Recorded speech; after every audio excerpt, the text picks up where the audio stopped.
Hello everyone, this is John from Easy Motors. This is how to do an oil change on your 2024 Pro FXT. It doesn't matter if it's the base model, the LE, or the King Ranch edition. As long as it has the Kawasaki 1000 motor in it, you're good to go. This video will definitely apply to you.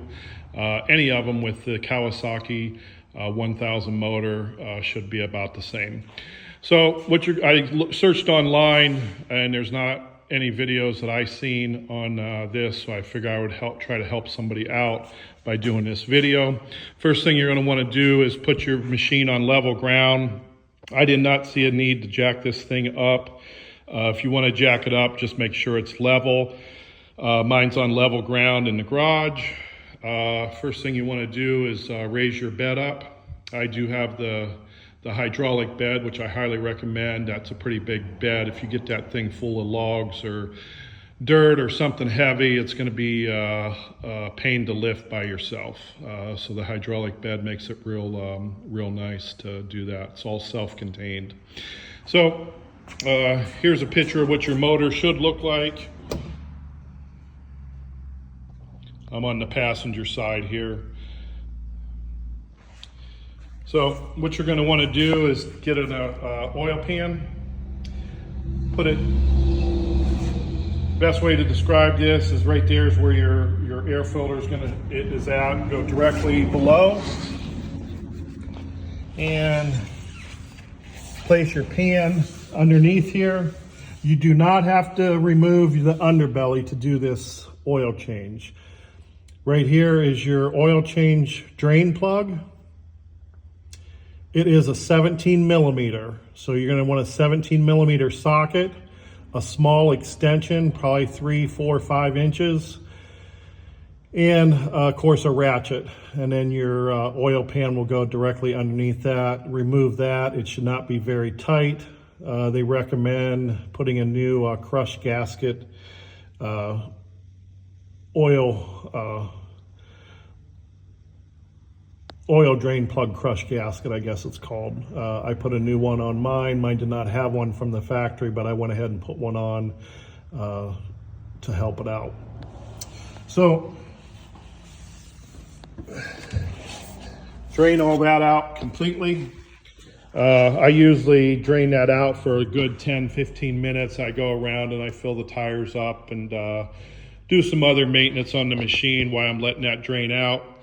After you get that drained out, you're going to want to put the oil plug back in with your new crush washer, and that I'm going to give you the torque spec on that.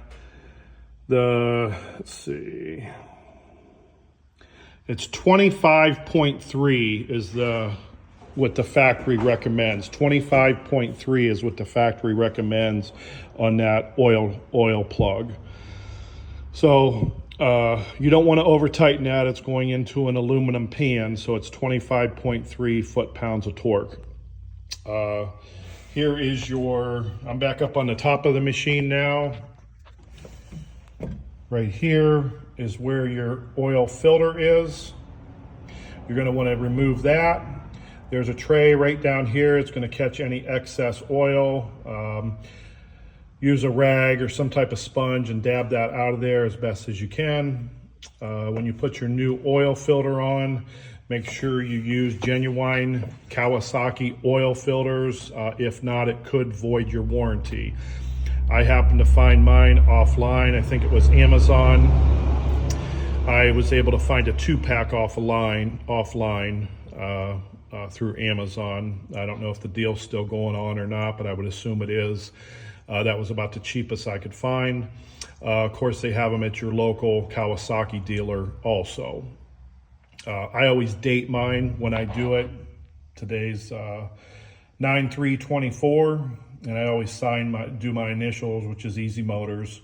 That way I know as a reference point on when I change that.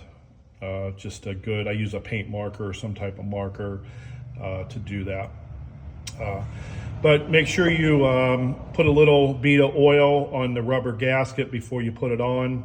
13 foot-pounds of torque is the torque you want to put on that oil filter. Most people just do it hand tight, as tight as you can get it, and then use an oil filter wrench to get it about a quarter to a half turn past that. No need to take it any tighter than that. You're just trying to provide a good seal so it doesn't leak is all you're trying to do. Again, the torque spec is 13 foot-pounds of torque on that oil filter. This is where you're going to want to fill your oil. Take that cap off. They recommend Kawasaki motor oil, which is what I used.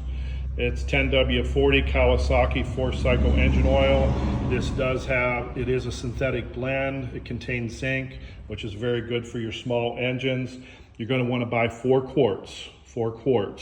Factory spec is 3.8 with the filter change. To be honest with you, how I done mine is I put the 3.8 quarts in, and I started the engine, let the engine oil flow and fill up the filter, and then I rechecked it. You're going to want to check it right here. And it was actually a little low, so I put all 4 quarts in. Mine took all 4 quarts, not 3.8. Factory spec is 3.8. Mine took 4 quarts. So you're going to want to, here's how you're going to want to check it. I don't know if you guys are going to be able to see this, but there's 2 holes in here. You're going to want to get your oil in between the 2 holes. The bottom hole is low. Anywhere in between is fine. I usually fill mine real close to the top hole. That way I make sure I have oil in it, plenty of oil. You do not want to overfill it. You don't want it way up here or anywhere above this top hole. The top hole is the maximum level.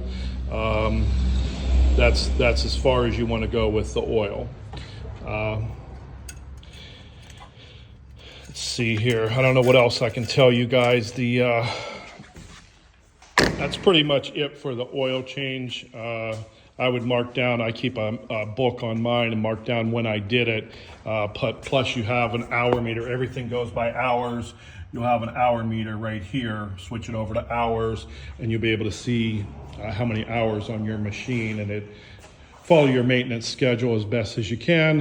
And I definitely recommend using genuine Kawasaki parts, especially when it's under warranty. That way there's no haggle and no harassment from Kawasaki about getting anything covered on the machine.